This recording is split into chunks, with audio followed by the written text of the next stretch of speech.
non non Ousmane deful dara. ne ko na baab Ousmane. waaw loolu yëpp mën na nekk Ousmane dafa am ay position de principe yoo xam ne. waaw mais nañ waxtaan rek. du ci dellu gannaaw. nañ waxtaan loolu yëpp ci waxtaan alors Rawane sànq yaa ngi doon sax cof ci mbirum Jérôme Bandiaky ginnaaw réquisitoire bu procureur juge bu 3e cabinet dafa inculpé Jérôme Bandiaky ci deewu Fulbert Sambou Didier Badji ginnaaw bi nga xamee ne jàpp nañu daal.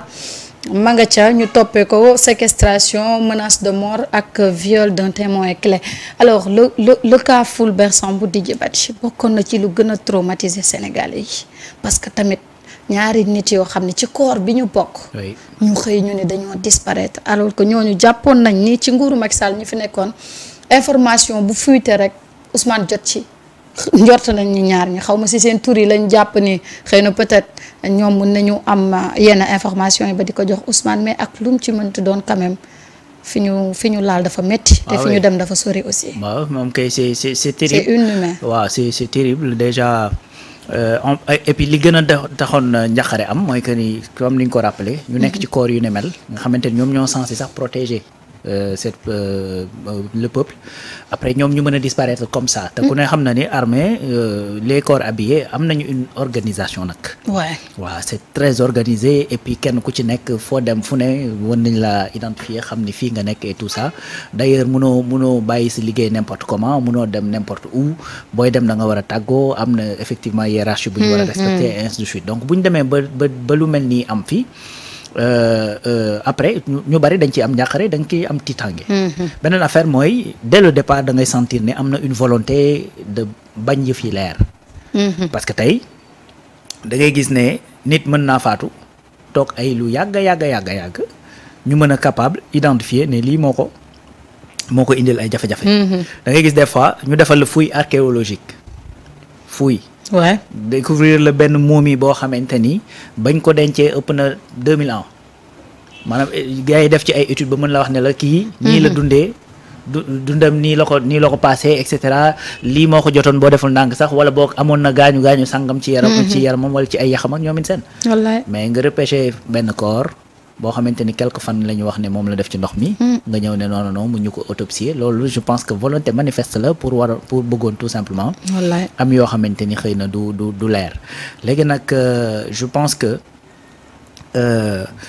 maanaam bu ñu wanee volonté ci loolu rek. xëy na xel mën naa daal ci ne yeneen yi danañ ci poursuivre. parce que encore une fois loolu mënta passer par perte de profit. profil bii nga xamante ni mooy Jérôme Bandiaky. yàgg nañ ci épilogué.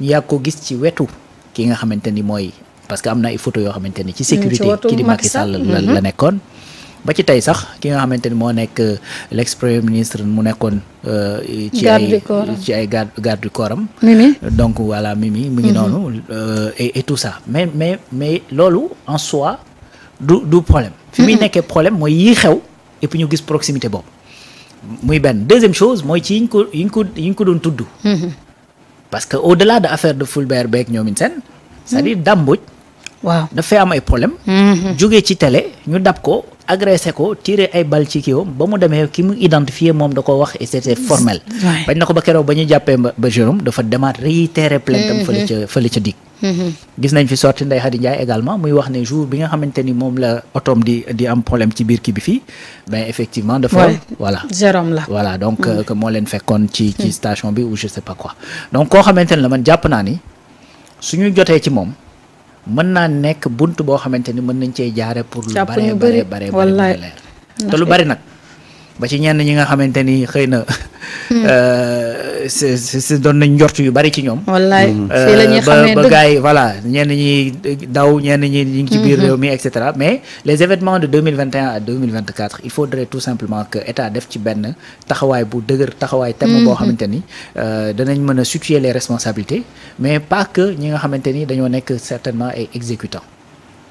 parce que Jérôme Bandiaky li ñu koy toppee assassinat la ci ñooñu. donc dafa exécuter l'ordre. qui tire les ficelles et qui a donné l'ordre quand même parce que il ne l'a pas pu faire comme ça rek. juste pour neex ko donc kan moo nekk derrière. qui a payé kan mooy commanditaire yi et cetera ba jusqu'à quel niveau la laale ak yooyu c'est-à-dire loolu également loo xamante ne la faw justice def ci liggéey bu am solo. surtout en plus là.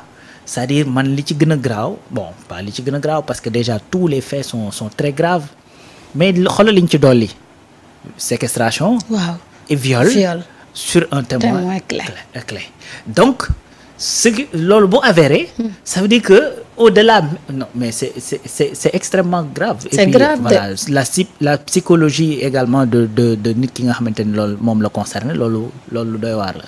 donc réew mi daal encore une fois xam naa ne war nañoo gën di sant yàlla ci bi nga xamante ni def na en sorte que am ay doomi Sénégal yu juddu jël seen responsabilité ci réew mi taxaw temm jàmmaarloog benn régime ba jëlee ko fi.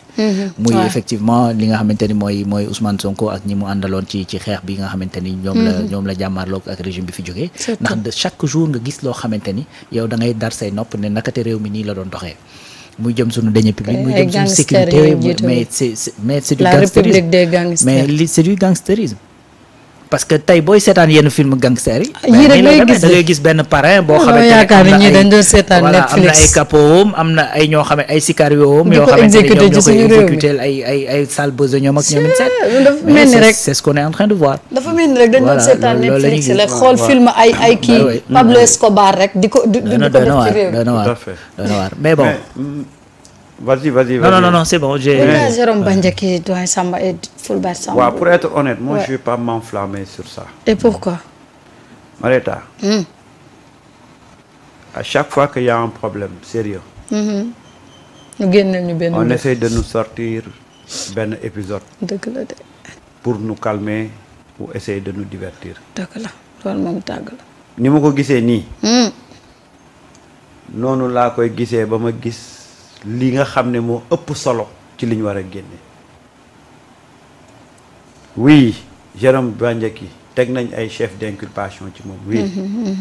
Mais ñun xam nga lan moo ñu intéressé. Lan moo indi Jérôme Bandiaky au milieu de ça ba mu nekk ci un acteur. Kan moo ko dugal ci problème bi. Kan moo ko doon jox ay instructions. ñan ñoo nekkoon ci biir mbir mi. gis nga loolu. c'est un élément capital. Oui. Jérôme Bandiaky. Il est en prison. Ok. Mais Sénégalais ci bari c'est pas la personne ou les agissements de Jérôme Bandiaky. Ouais. Qui les intéressent. Déedéet. Qu'est-ce qui a amené Jérôme Bandiaky au cœur de cette ou de ces affaires? Processus boobu lañ Sénégal yi bëgg a xam ak képp ku ci laale ku ci taqale. Jérôme Bandiaky c'est le dernier maillon et le maillon le plus faible de la scène de la chaîne. waaye gis nga Sénégal yi li ñu bëgg a xam du ay chef d'inculpation yu teg Jérôme de Sénégal li ñu bëgg a xam ñan ñoo nekkoon derrière Jérôme Bandiaky. Jérôme Bandiaky c'est pas un Superman. yorul tëneem rek di naaw ci dëkk bi rek di intervenir ci ay action non. dañ ko sant. am na fu mu jóge am na fu mu agsi ba am nu mu duggee ci ces genres d'affaires bii ñu ko cité. ñan ñoo ko indi ci loolu. ñan ñoo nekkoon ci gannaawam. c'est ça le problème. Marieta lii c'est pas une affaire de psychopathe. Hein? Ma ne c'est pas une affaire de psychopathe. C'est-à-dire un psychopathe qui se réveille rek. Non, c'est pas ça. Oui, d'ailleurs on parle même d'assassinat. Voilà. Le mot bi dafa am lu muy tekki quoi. Dafa am lu muy tekki. C'est pas un meurtre. Oui. C'est un assassinat la ñu wax. Il faut savoir faire la différence. Voilà, assassinat nag mooy da nga koy préméditer, da nga koy préparer. Waaw. Voilà, donc c'est ça. C'est très fort hein. Voilà, donc moo tax nag gis nga. C'est bien. Mais je ne m'enflamme pas. Je ne m'enflamme pas parce que la ca ëpp solo ñun moom la ñuy xaar. mooy qui a donné l'ordre. waaw. C'est le plus important. Qui a ou quels sont les gens qui ont donné l'ordre. Qui ont donné l'ordre. Les commanditaires, ceux qui ont aidé, voilà. Et c'est au sommet. Si c'est pour nous donner un calmant. Waaw. C'est peine perdue. Ah oui, ça moom c'est clair. dama jàpp ne diversion. Ah non. Non xaw ma ndax xaw ma calmant mais c'est peine perdue. ñun lu ñu bëgg a xam. dootuñu ci dellu gannaaw de. Déedéet. parce que gis nga borom ki nga xam ne moom affaire bi da ko yitteel. dafa tëgg ci table bi keroog. newoon naa leen ne Ousmane sortie bi mu def keroog ca Terra meeting bi dootu ci delluwaat tànk amul saafara. non gis nga cette fois-ci Ousmane est décidé ah. il est décidé. xaw ma nag ba fan lay mujj waaye cette fois-ci soit on règle les questions ou soit ça casse.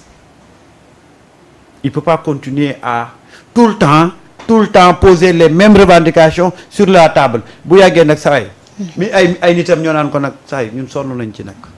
comme yow mi nekk ci gouvernement bi nekk chef de gouvernement yaa ko mënta régler ñun. moo tax Ousmane cette fois-ci ku ko dégg ton bi mu doon waxee. nga xam ne c'était le dernier cri de cœur bu mu doon lancé. on règle la question on continue on ne règle pas la question il prend ses responsabilités. Aujourd'hui on se réveille on nous donne cette information là c'est bien mais on va pas s'enflammer dañuy toog di xaar ndax daf ñu dalatiñu fii lañ fi toog ñu yeewu Amadou Ba doomu Amadou Ba Amadou Sall yooyu fu mu mujj. oui mais même sur l'affaire Jérôme Bandiaky. waaw bi ñu koy jàppee nii mais ça fait un tollé. waaw ku nekk di wax Jérôme après quelque temps après ñu wax la wéy arme lañ fekk ci moom. waaw kële moo ko jox comment il s'appelle xaw ma Papiska la xaw ma nu mu tuddati comment kii bi mooy le frère de l'ancien ministre. voilà donc wéy arme yi nii na Sambata Ndiaye bon Mor Ndiaye alors. c'est ça pour. loolu waaw bàyyi Sambata Ndiaye Sambata Ndiaye rek léegi Sénégalais les Sénégalais ont suivi tellement de chocs tellement de déceptions par rapport à ces questions judiciaires là ba léegi lu ñëw xolal dañ koy lii toog di xaar la suite c'est ça moo tax lii nii bah écoute on dit c'est bien mais on attend plus la suite on attend la suite on attend mieux mieux mooy quels sont les gens qui sont derrière cette affaire là parce que ça c'est une affaire. Ah oui. C'est une affaire. Dans l'affaire. xoolal il faut pas que ñu xëy rek on nous placarde Jérôme Bandiaky xawma lan chef d'inculpation lii pour yaakaar ne lii ça clôt le dossier non Jérôme n'est que le moyen le plus faible. nañu wax exactement quels sont ces gens-là qui sont derrière Jérôme. dama koy waxaat Jérôme c'est pas un psychopathe c'est pas quelqu'un qui se réveille comme ça à tirer à toute bout de champ. non. on n'a pas parlé de meurtre on a parlé d'assassinat. oui qui parle d'assassinat nag. xam la ca topp ak la ca topp. c'est une affaire. cette affaire-là. on doit nous dire fan la commencé ñan ñoo ko tëgg ba mu yegsi ci Jérôme. c'est ce que les Sénégalais attendent. parce que nag ñaar on va pas s'enflammer pour. ni ñu leen rayee dafa yéeme. on va pas s'enflammer pour parce que Jérôme def nañ ko chef d'inculpation tant non. d'accord non. ba pare nga xëyaat ci même jour bi ñun la mbirum enquête yi nga xam ne ñu ngi koy ubbi ci événement mars yi ñu ngi def reconstitution des faits sur le cas Pape Abdoulaye Touré ñun daal dafa mel ni bu dëkk bi xawee yëngu rek ñu génnee ñu ay dossiers rek pour calmer les nerfs. waaye gars yi instant bi dañoo décourager si juste. waaw effectivement bon c'est toujours bien parce que tant que nekk na ay actes yoo xam ne ñu ngi koy poser mu dem ci dans le sens de rendre justice c'est bien et puis